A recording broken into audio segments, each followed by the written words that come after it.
이제 여러분 네 분에게 좋은 콘텐츠를 제공하기 위해서 결론 하나입니다. 이 성경 말씀이 진짜고 이걸 믿는 사람들에게 실제가 된다는 얘기입니다. 이스라엘하고 한번 띄워주실래요? PPT 화면에.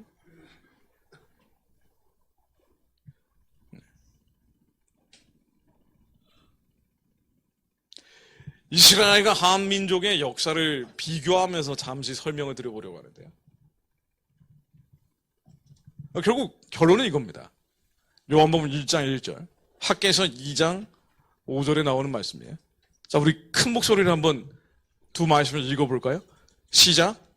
저의 말씀이 계시니라. 이 말씀이 하나님과 함께 계셨으니 이 말씀은 곧 하나님이시니라. 학개서 2장 5절, 너희가 애굽에서 나올 때 내가 너희와 언약한 말과 나의 영이 계속하여 너희 가운데 머물러 있나니 너희는 두려워하지 말자라. 하나님의 말과 하나님의 영이 머물러 있으면, 우리 안에 하나님의 영이 계시기 때문에 하나님께서 주신 감동과 울림과 떨림과 진동이 있으면 그걸 믿는 자들에게 반드시 역사하신다는 얘기입니다. 하나님의 믿는 자들에게는 반드시 일어난다는 얘기예요. 자, 이걸 예를 들어서 한번 설명을 드려보겠습니다. 한국과 이스라엘은 매우 공통점이 많다라고 우리는 다들 알고 있습니다. 근데 지리적으로도 그래요. 한국과 이스라엘은요, 강대국에 둘러싸여 있어요. 1000년 전이나 5000년 전이나 그랬어요. 언제나 그랬습니다. 근데 이 강대국에 둘러싸여 있는 환경을 만드신 분은 하나님이세요. 우리의 환경은요, 하나님이 결정하시거든요. 사도행전 말씀 한번 읽어보죠. 시작. 인류의 모든 족속을 한 혈통으로 만드사 온 땅에 살게 하시고 그들의 연대를 정하시며 거주의 경계를 한정하셨으니 이는 사람으로 혹 하나님을 더듬어 찾아 발견하게 하려 하심이로되 그는 우리 각 사람에게서 멀리 계시지 아니하도다. 한국이 중국, 일본, 러시아라는 세계적인 강대국에 둘러싸인 곳에 위치하게 하신 것처럼 팔레스타인 땅도 마찬가지예요. 아수르, 바벨론, 애굽, 강대국에 둘러싸여서 한국이든 이스라엘이든요, 도대체 아무리 강한 나라가 나온다 그래도 주변 강대국들을 당해낼 수가 없어요. 이스라엘이든 한국이든 하나님이 아니면 살 수 없는 백성들이라는 얘기예요. 원래 그렇게 만들어져 있었다는 얘기입니다. 이게 전략적 요충지라 그래요. 해양 세력과 대륙 세력이 충돌하는 것입니다. 이 나라들은요, 이 성경에도 계속 반복적으로 나오지만 이스라엘은 복이 될 것이다라고 얘기하는데 이스라엘은 주변에 있는 나라들을 복음화시켜서 주님 오시기를 예비하도록 되어 있는 거예요.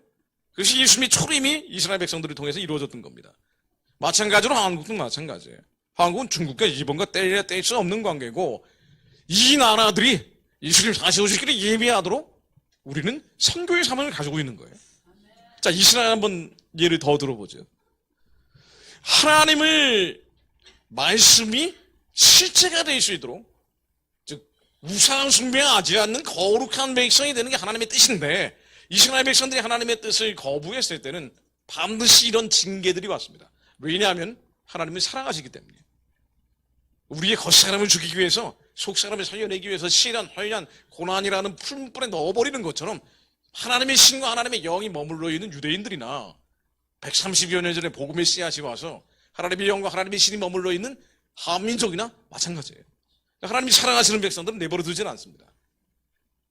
아예 없애버리지는 않고 무진장 고생을 시키는 거예요. 아예 그냥 천국으로 데려가면 좋은데 차라리 죽여주세요. 죽이진 않아요. 죽을 만큼 고생을 시킨다고요. 이게 성경에서는 칼과 기근과 연병이라고 표현되어 있습니다. 요것도 한번 읽어볼까요? 예레미야 29장인가요? 자, 시작.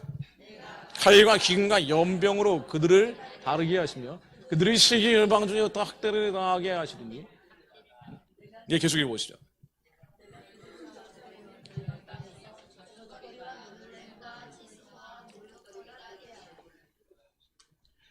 하나님의 신과 하나님의 영이 머물러 있는 백성들이 하나님을 떠나버리면은요, 하나님의 칼과 기근과 연병으로 치십니다.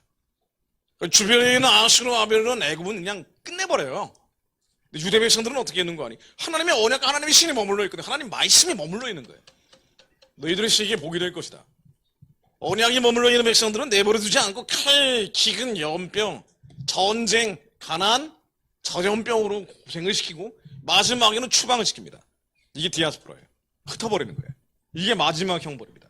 유대인들이 하나님을 하나님 섬겨야 되는데 하나님 섬기지 않고 우상 숭배하면서 자기 힘과 능력을 가지고 주변 나라들을 어떻게 해보려고 하다가 결국은 마지막엔 추방당하죠. 서기 70년에 예루살렘 공방전이라고 해서 이 예루살렘 성이 다 불타버리잖아요.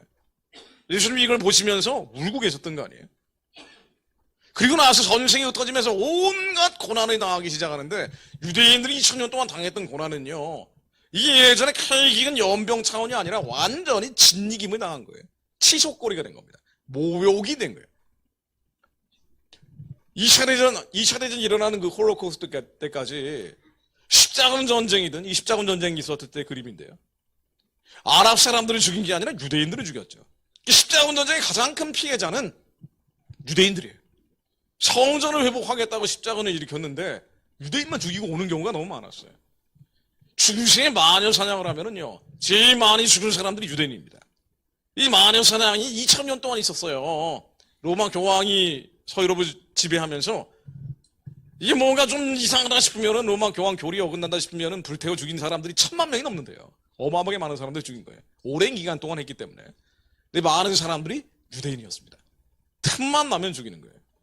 유대인들은 당시 서양 사람들에게 어떻게 인식이 되는 거 아니? 유대인들의 2000년 서구 사회가 바라본 모습입니다. 중세에 그려진 그림이에요. 유대인들은 아주 나쁜 놈들이에요. 이렇게 보는 거예요. 아이를 유괴해서 잡아먹는 사람들로 묘사가 되어 있습니다. 아이들을 잡아서 죽이는 사람들로 묘사가 되어 있어요. 자, 이건 단테의 신곡에 나오는 그림인데, 신곡이 중세의 세계관을 반영한 유명한 책이죠. 그런데 르네상스가 일어나면서 썼던 책 아닙니까?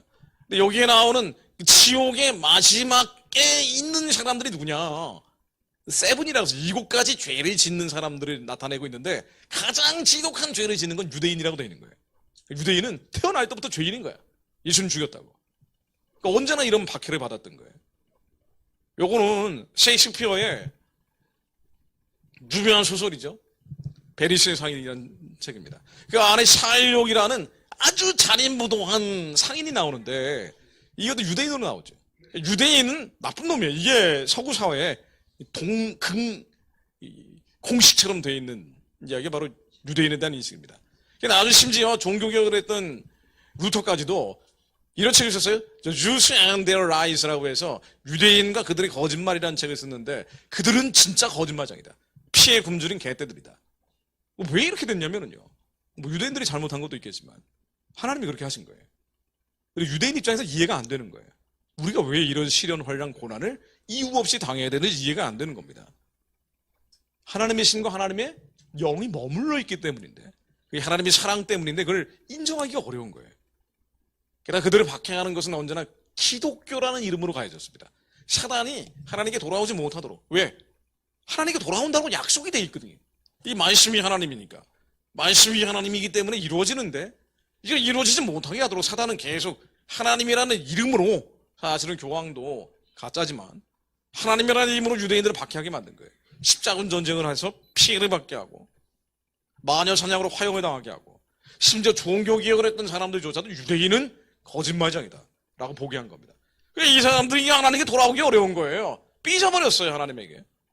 근데 이 삐져버린 사람들임에도 불구하고 하나님의 말씀은 살아 역사하시기 때문에 이 구약의 3분의 1은 유대인 회복에 대한 얘기예요. 하나님의 말씀은 살아있는 하나님 그 자체이기 때문에 유대인들이 다시 돌아오기 시작하는 거예요. 고토로 돌아온다고 되어 있잖아요. 회복된다고 되어 있잖아요. 근데 19세기 말에 1860년대 무렵부터 하나님이 아는 유대인이건 하나님이 모르는 유대인이건 심지어 개신교인 메시아닉주가 된 유대인이건 유대교인인 유대인이건 간에 시오니즘이라는 걸 만들기 시작합니다. 이 시오니즘을 만들었던 주축이었던 돈줄이 됐던 사람이 로스차일드라고 유명한 사람이에요. 이 사람 돈으로 세계를 정복하라는 캐치프레이즈가 그거예요. 그래서 음모론에 항상 단골 소재로 나오는 사람인데 로스차일드마저도 시오니즘을 만드는 데 결정적 기여를 하면서 이들의 모토는 뭐였냐면요. 야, 우리가 본토로 돌아가야 돼. 내가 하나님을 설령 믿지 않는다고 해도 우리야 이스라엘 옛날 땅 팔레스타인 땅으로 돌아가야 그래야 더 이상 이런 시련, 환난, 박해는 없을 거야. 그래서 만드는 게 헤르츠리라는 사람을 중심으로 시오니즘 대회라는 걸 해요. 유대인들이 하나님의 말씀대로 실제로 모이기 시작한 거예요. 모일 수가 없는 환경인데. 개신교 목사였던 윌리엄 헤럴러 목사라는 분도, 이분은 개신교 목사임에도 불구하고 이 시오니즘, 우리가 그 도로 돌아가야 하나님의 진정으로 섬기게 될 것이야, 예수님을 알게 될 것이야 라는 데는 다 동의를 한 거예요. 우리 시오니즘이 형성되면서 다시 옛날 이스라엘로 돌아가야 된다라는 그 믿음이, 말씀이 이제 다시 역사, 2000년 만에 역사하기 시작하는 거예요. 그리고 2차 대전 때 홀로코스트 유대인들이 600만 명이 히틀러에 의해서 살해당하잖아요.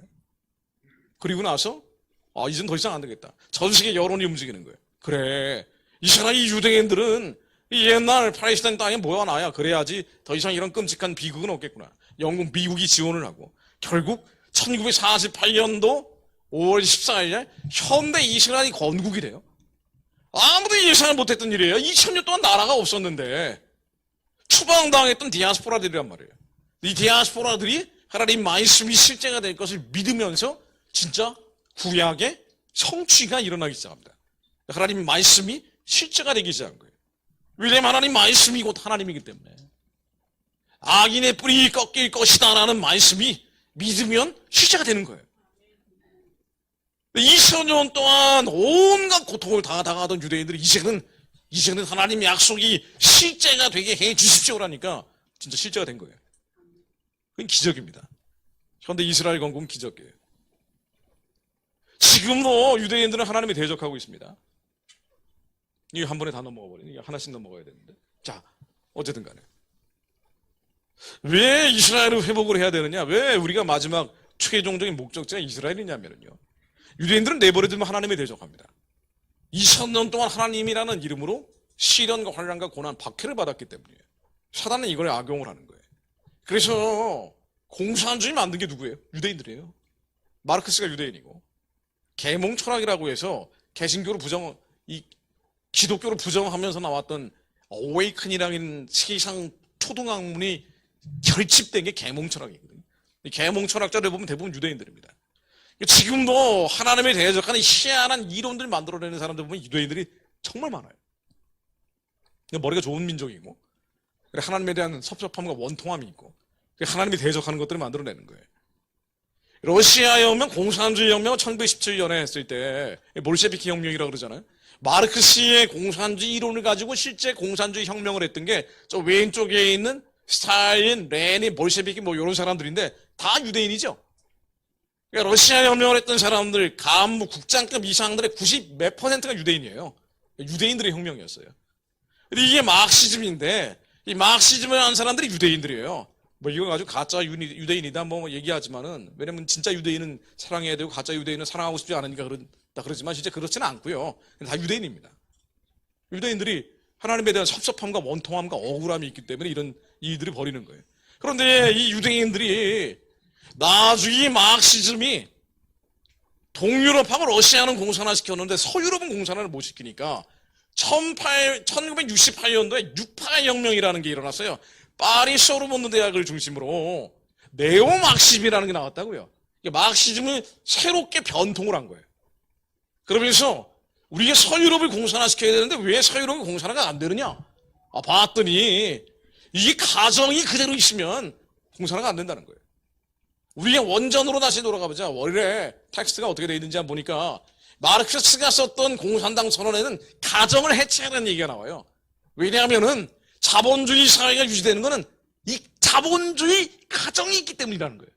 이한 이해와 결합하고 있으면 절대로 자본주의가 안 무너진다고 돼 있어요. 마르크스가 그렇게 얘기를 했다고요. 그러네 하면서 이 네오 마르크시스들이, 새로운 공산주의자들이, 야, 우리가 가정 개념을 놓쳤네. 가정을 해체해야 돼. 그래야 공산화가 될 거야. 라고 하면서 어떻게 가정을 해체할 것이냐? 남자와 여자의 경계를 없애면 된다고 결론을 내린 거예요. 이게 젠더입니다. 동성애 개념이 나온 거예요. 이걸 해야 남자 여자 경계가 없어지고 가정이 해체되고 공산화된다. 그래서 실제로 이들이 모여가지고요, 온 유럽에 있는 공산주의자들이 모인 거예요. 어떻게 하면 프랑스, 독일, 영국 같은 나라들, 종교개혁을 했던 나라들, 이 나라들을 공산화시킬 거냐? 결론이, 야, 동성애야. 차별금지법 만들어야 돼. 이걸 해야 이걸 해야 가정이 해체가 되고, 이걸 해야 교회가 해체가 되고, 이걸 해야 공산화가 돼. 우리가 이걸 놓쳤어.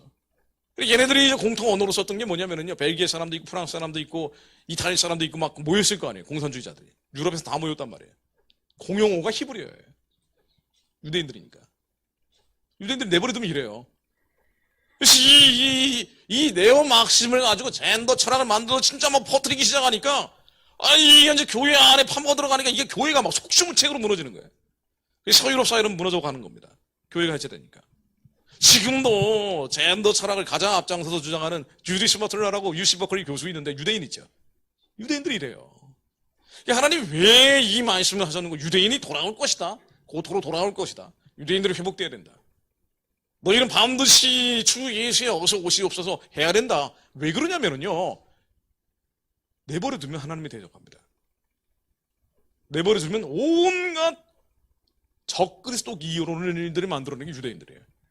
지금도 텔아비브, 이스라엘의 행정수도가 텔아비브 아니에요. 거기 4분의 1이 동성애자죠.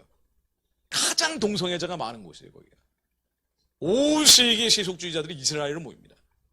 사실은 지금 현대 이스라엘이 하는 일들도요, 도저히 상식적으로 받아들이기 어려운 일들은 많이 해요. 그런데 왜 하나님이 이스라엘을 특별하게 선택을 했느냐? 하나님의 영과 하나님의 신이 여전히 머물러 있기 때문에. 하나님 명령하셨기 때문에. 우리의 이성과 지성과는 상관이 없는 겁니다. 말씀이기 때문에 우리는 믿고 따르는 거예요. 자, 그러면 왜 이런 말씀을 하셨을까라고 굳이 생각을 해보면, 이제부터 생각을 해보는 거예요. 하나님이 이렇게 얘기하셨죠. 주님이 이렇게 얘기하셨죠.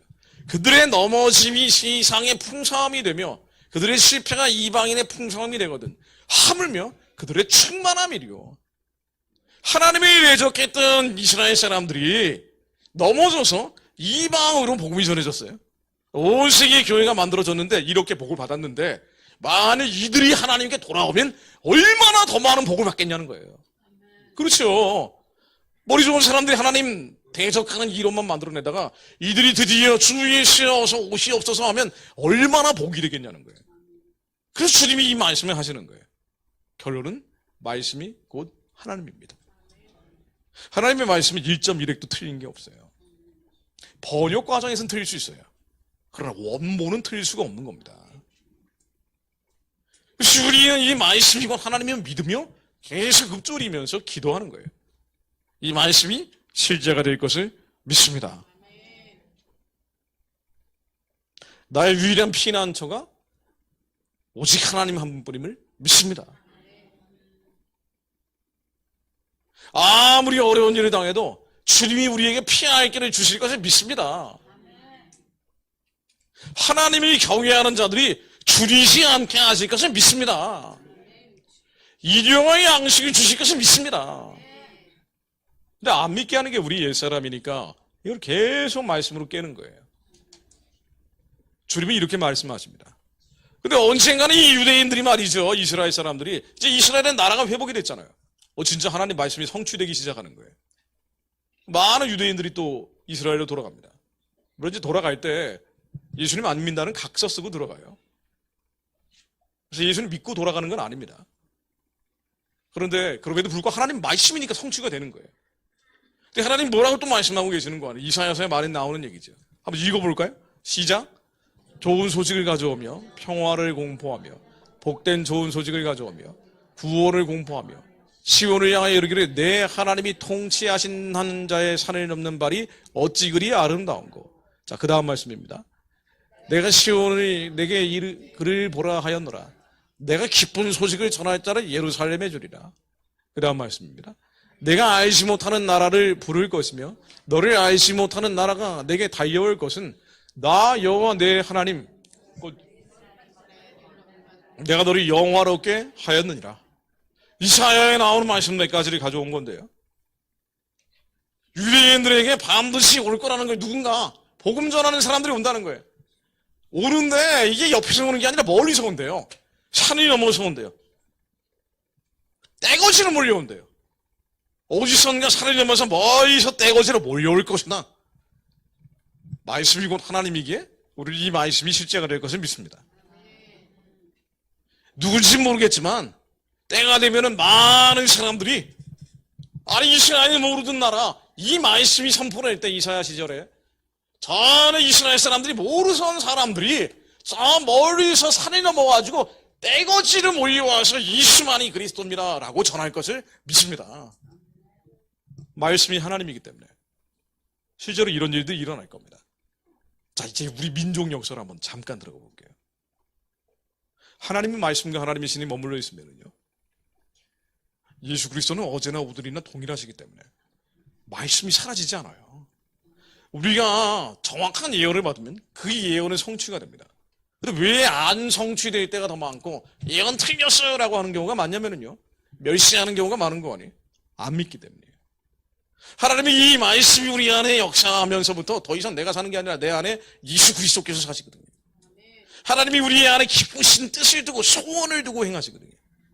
우리의 머리가 아니라 이성적으로 판단하는 게 아니라 하나님께서 마음속에 주신 부르심이 있단 말이에요. 근데 이게 안 믿으면은요, 생각하는 순간 물에 빠져버려요. 우리의 인생은 무리를 걷는 베드로 같단 말이죠. 우리 이성이 작동하면서 생각을 하고 느끼고 감각하고 이거로 판단하는 순간 물에 쏙 빠져버려요. 기적은 안 일어납니다. 과거를 신경하고 미래를 염려하는 순간부터 역사가 안 일어나는 거예요. 그 주님은 믿기만 하라고 얘기하는 겁니다. 믿기만 해라. 과거도 없다. 미래도 없어요. 내일은 우리가 걱정할 일이 아니라고요. 내일이라는 놈이 염려할 거다. 그래서 내일은 난 몰라요. 오늘을 사는 게 현재 성령님 안에 사는 거란 말이죠. 주님은 이 민족에게 하나님의 언약과 하나님의 신을 부으십니다. 130여 년 전에 서양 선교사들을 통해서 5,000년 동안 사실은 한민족은 사라질 위기가 너무 많이 처해 있었어요. 여진족, 거란족, 말갈족, 숙신족 다 사라졌어요. 우리 역사책에 나오는 외세들은 사실은요 지금 없어요. 중국 사람들은 그런 사람들이 아닙니다. 한족이고 본토에 있던 사람들이에요. 그러니까 우리 옆에서 계속 시달리게 했던 그 강대한 민족들이요, 이게 흔적도 없이 사라져 있어요. 뿌리를 찾을 수 없을 정도로.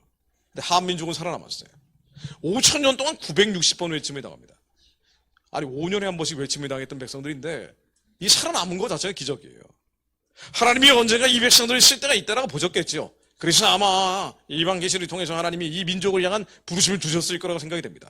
그런데 이 백성들에게 드디어 130여 년 전에 하나님의 말씀과 하나님의 신이 선포되기 시작해요. 당시 언더우드 아펜젤로 수많은 서양 선교사들이 와서 뭐라고 얘기했는 거 아니? 당신들은 버림받은 백성들이에요. 그러나 예수만 믿으면 하나님이 반드시 사용합니다. 언더우드 선교사가 했던 얘기예요. 이 백성들이 예수만 잘 믿으면 중국을 전도하게 될 겁니다. 일본을 전도하게 될 겁니다. 그래서 영적인 삼각형을 이룬다 그랬어요. 이 한 민족이 돼서 하나의 예수 안에 한 민족이 돼서 시리즈의 복음을 전하게 될 겁니다. 일본의 남은 자, 중국의 남은 자와 함께 복음 들고 땅끝까지 뻗어간다는 얘기예요. 그래서 이 백성들은 보이는 거, 들리는 거, 감각하는 것으로 실망할 필요가 없습니다. 1904년도에 일사조약 맺어지기 2년 전에 언더우드 선교사가 영국 에딘버러예요. 제가 지금 집회한다고 했던 그 에딘버러에서 세계 선교대회를 하는데 이렇게 얘기합니다. 조선의 선교 상황을 보고할 때, 이게 마른 장정에 불 붙는 것처럼 복음이 번져갑니다. 지금은 아무것도 아닌 것 같지만 이 나라가 언젠가는 하나의 크리스찬 국가가 돼서 복음을 전하는 나라가 될 겁니다. 보이는 것으로 판단한 게 아니에요. 하나님의 말씀과 하나님의 신이 이 땅에 머물러 있는 걸 안 거예요. 이 말씀을 믿는 자들이 반드시 하나님의 언약을 하늘에서처럼 이 땅 가운데 이룰 거라고 믿음으로 선포한 겁니다. 1910년도 6월 달에 한일합방되기 2달 전입니다. 2달 전에 장신대 만든 모패 선교사, 마포 사무엘 선교사가 미국에서 부흥대회를 할 때 한국 선교 상황을 이렇게 보고합니다. 나라가 망하기 2달 전이에요. 그런데 그걸로 판단하지 않았어요. 우리는 보이지 않는 것으로 판단하는 겁니다. 하나님의 말과 하나님의 신이 머물러 있기 때문이에요. 그렇게 기도했기 때문이에요. 조선이라는 나라는 참 특이한 나라입니다. 지금 야산의 불처럼 복음이 번져갑니다. 나라가 망해갈 때 야산의 불처럼 번져가는데 이 나라는 언젠가는 영적인 강대국이 됩니다. 이승만이 1913년도 나라 망하고 3년 뒤에 한국교회 핍박이라는 책에서 나라가 망했는데 다들 절망하고 있을 때 이 땅의 나라는 사라졌지만 하늘의 나라를 구하는 사람들이 있습니다. 하나님의 말과 하나님의 신이 머물러 있는 거예요. 그 말과 신이 머물러 있으면 두려워하지 마라. 하나님께서 반드시 금돈의 것이요 은돈의 것이요 사용하신다. 이 말씀을 믿는 사람들이 일어난 거예요. 그래서 지금 나라가 망했는데 저기 북한도 지방에 만주 지방에 복음을 전하는 조선 사람들이 그렇게 많습니다. 우리가 교회 일에만 전력을 다하면, 우리가 복음만 잘 전하면 언젠가는 하나님이 땅의 나라를 회복시킬 텐데, 땅의 나라가 회복되면 그때는 중국을 전도하고 일본을 전도하고 세계 평화를 전하는 나라가 됩니다. 이승만이 했던 얘기예요. 이승만이. 건국전쟁에 이런 얘기가 좀 나와야 되는데, 그 속편에는 그런 얘기가 좀 나와야 되는데, 이 나라는 실망하지 마세요. 절망하지 마세요. 하나님의 말씀과 신이 머물러 있으면 믿는 사람들이 나오면 이제 뒤집어집니다. 일제시대 많은 믿음의 선각자들이 그렇게 얘기한 거예요.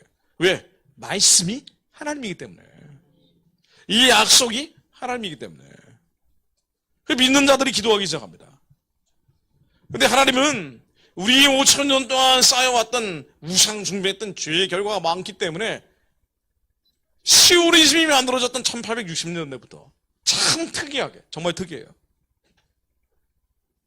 디아스포라로 흩어졌던 유대 백성들이 시오니즘으로 이스라엘을 건국하는 방향으로 갈 때 우리는 칼과 기근과 연병으로 구한만에 아주 혹독한 참담한 상황을 겪다가 드디어 1860년대부터 본격적으로 디아스포라로 흩어집니다. 아니, 이스라엘은 무슨 요철처럼 맞물려 있어요. 우리 초대 대통령 부인도 유대인이잖아요. 프란치스코 여사가 유대인이잖아요. 오스트리아계 유대인입니다. 1948년 5월 달에 이스라엘 만들어질 때 우리는 3개월 뒤에 만들어지죠. 이스라엘은 토라의 손을 꽂고 시작하고 우리는 예수 그리스도 이름으로 나라를 시작하잖아요. 1860년도부터 본격적으로 흩어집니다. 해외 디아스포라로 흩어져요. 그러니까 한민족은 원래 한반도에 살던 사람들이 아니잖아요. 우리는 모두 한 혈통에서 나왔기 때문에 우리는 모두 아담과 하와의 후손입니다. 그렇죠? 믿으십니까? 우리는 아담과 하와의 후손이고 노아의 후손이고 그리고 셈과 함과 야벳의 후손이에요.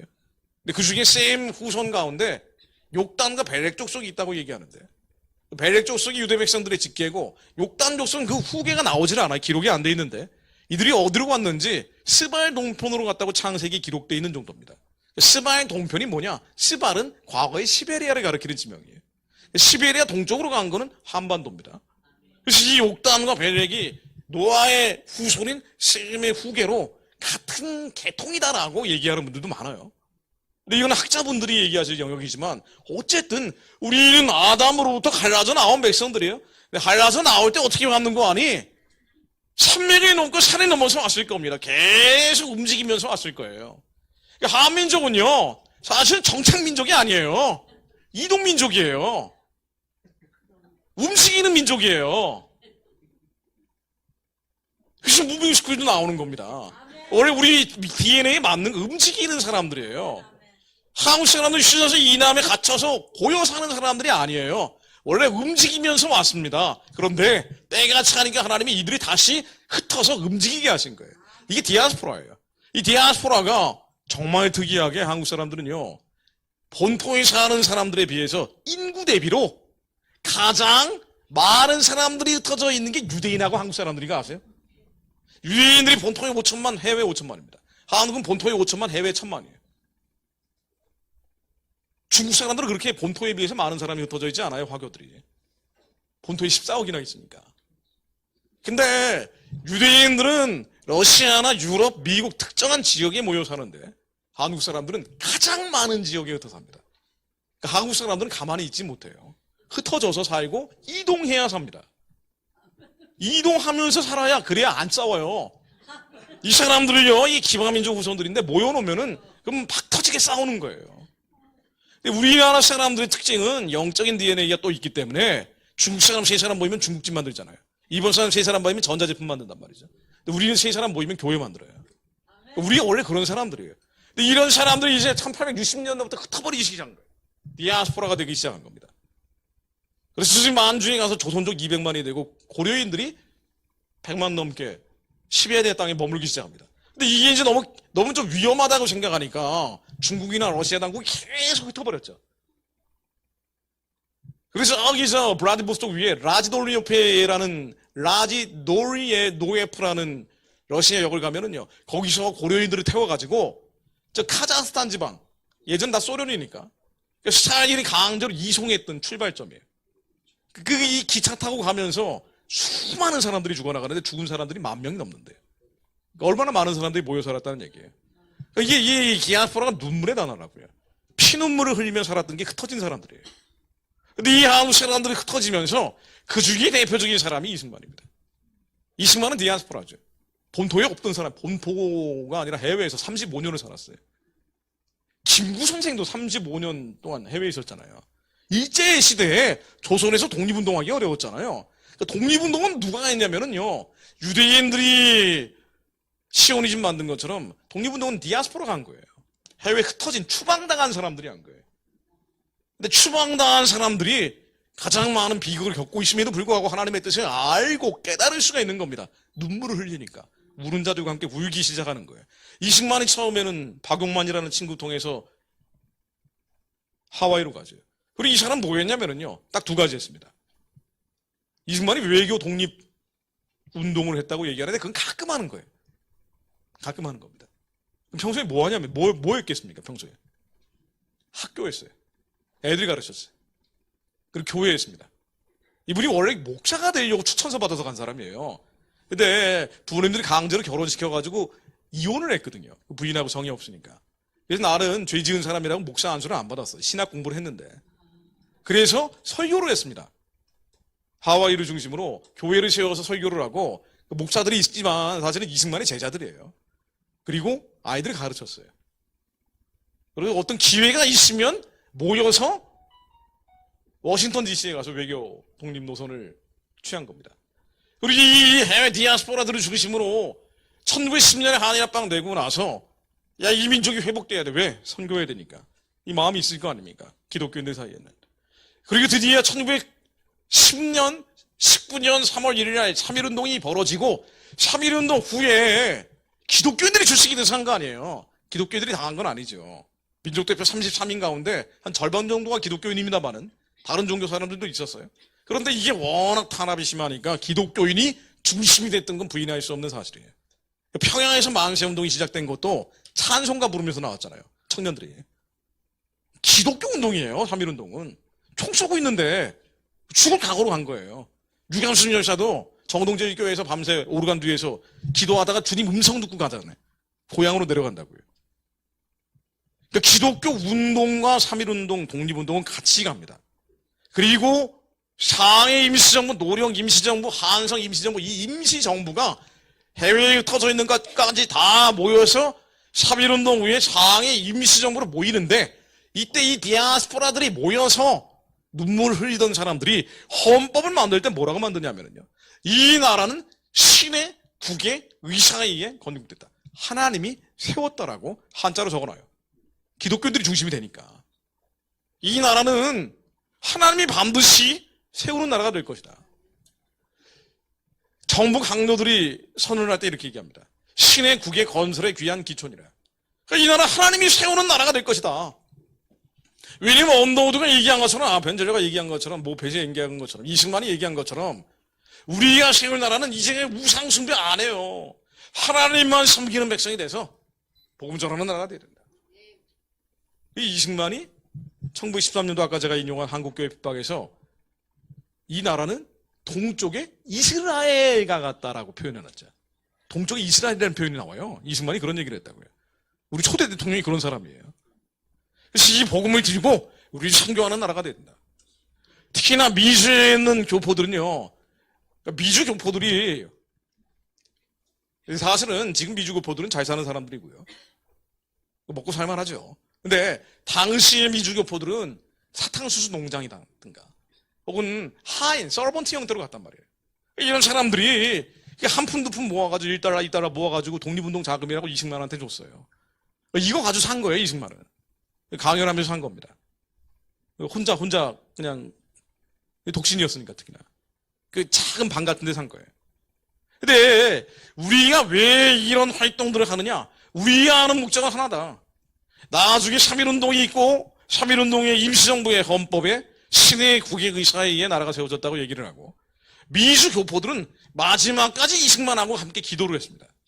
이승만이 절망할 만한 때 그렇잖아요. 1년도 아니고 35년을 제가 7년 숲에서 기도하고 있는데 35년을 이러고 있었으니까 완전히 이게 보통 사람 미쳐버린단 말이에요. 그런데 마지막까지 함께 기도하는 사람들이 그 해외 디아스포라였어요. 미주 교포들이었습니다.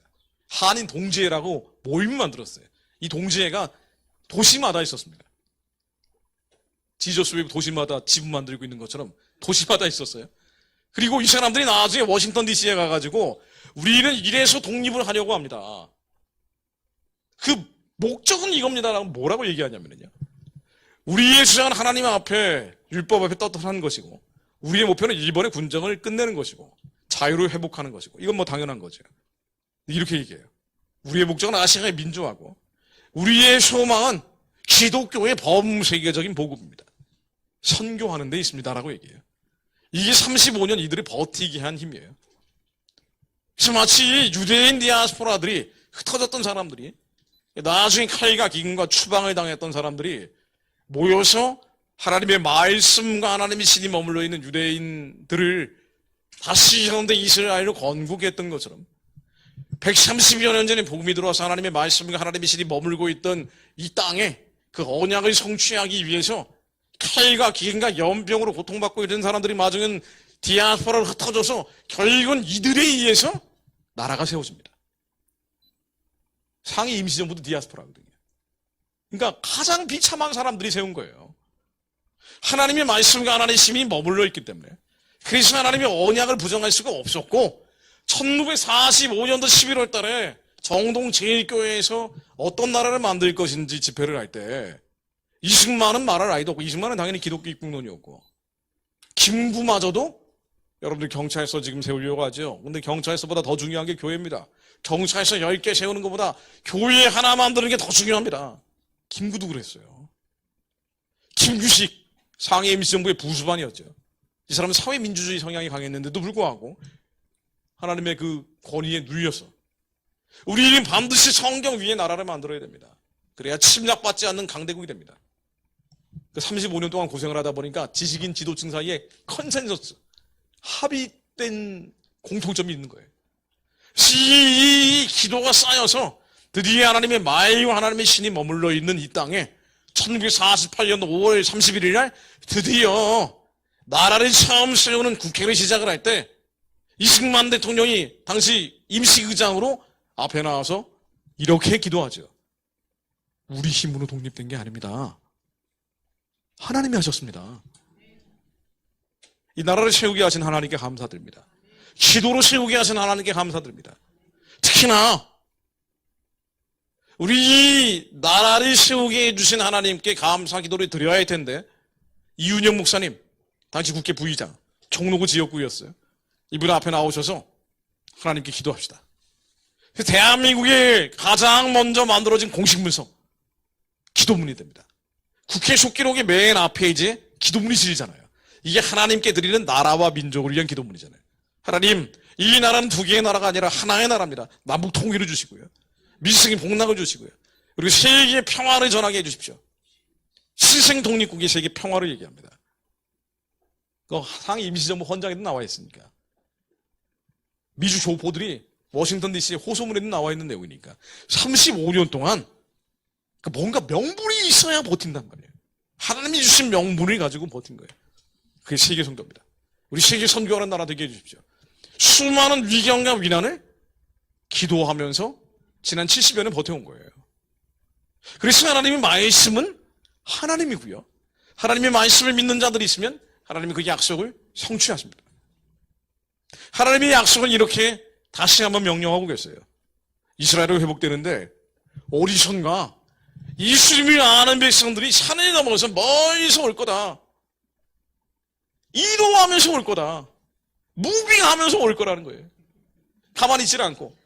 음식이면서 계속 온다. 지금 코로나 시대 거치면서요, 예수님 다시 오시기를 예비할 수 있는 교회가 어디에 있을까 생각해보면요, 한국교회 말고는 없습니다. 우리가 한국이 아무리 엉망진창이라고 보지만 헬조선이라 그러잖아요. 정말 나쁜 데이터가 높아요. 자살률, 음주, 흡연, 온갖 나쁜 것들이 한국이 데이터가 높지만 그럼에도 불구하고 여전히 살아 숨쉬는 교회들이 여기저기 있기 때문에 코로나 3년 거치니까요, 이게 젠더 쓰나미에 교회들이 다 무너져 버리는 거예요. 온 세계 교회들이 다 쓰러져 가는데 마지막까지 방파제 지키고 있는 나라는 한국밖에 없습니다.